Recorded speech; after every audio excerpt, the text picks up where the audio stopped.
Norwich versus Burnley. Norwich plus 180. Burnley plus 165 off the back of a 5-goal thriller at home to Everton. They score 3. They pick up 3 points. The draw is at plus 210.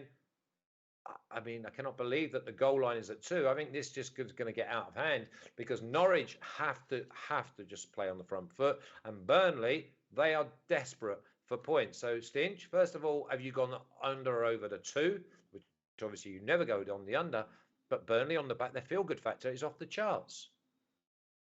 I think this is a horrible game to try and call, to be honest, because I know obviously Burnley got that 3 points, and as you say, they should be happy and excited.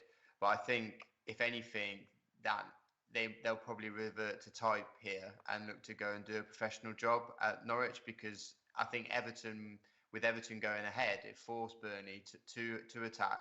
And because of Everton's terrible defence, I think Burnley knew they had a chance. I think here Burnley know that Norwich have got a terrible attack. So I think they can maybe, not have to rush and try and get the result done. They'll just keep things tight and make sure they don't lose, essentially, Burnley, and look to try and get that 1 or 2 goals to see them through. That's my opinion anyway. It could play out completely different, as you say. It could be that they do take the game to Norwich. And how are Norwich going to react? It's last chance saloon for them, isn't it? Like all the way down there. So, yeah, I know the rule normally is to take overs with a 2-goal line, but it's not when you have a defensive team like Burnley involved for me. So just giving this one a big complete swerve, to be honest. God, I thought this could be like a 3-1, 3-2. I thought this could be another Burnley-Everton, Marco here. I just see Burnley not getting beat. And when I see the draw no bet, which is basically Burnley pick 'em at minus 115, I actually wrote Burnley win this game at plus 165. Then I saw the draw no bet as a little bit of an insurance policy. I thought, I'm not complicating this. Yeah, I agree. They're bigger and stronger and more streetwise, and everything tells you that they don't get beat. Yeah, I agree. I think Norwich 7 points from survival, but they're playing like a relegated team. They're playing like they've resigned themselves to being relegated. The fan base certainly have, and recent performances suggested the players potentially have as well. Dean Smith as well. After the game last week, they were absolutely battered by Brighton, conceded 30 shots, somehow managed to escape with a goalless draw. And even Dean Smith looked as if like he was a bit embarrassed to pick up a point from the game. 20 defeats from 30, 6 defeats from 7, 5 clean sheets all season.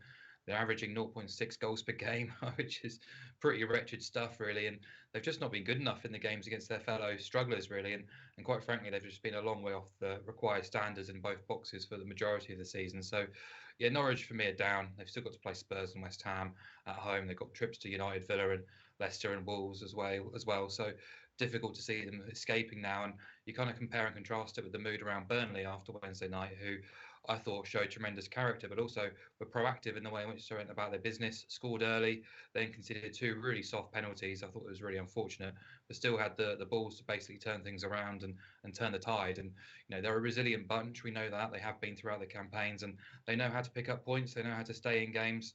I think that's evidenced by the fact they've only lost 13 Premier League games all season, which might sound a lot, losing 13 games, but compare it with others. Wolves have lost 12.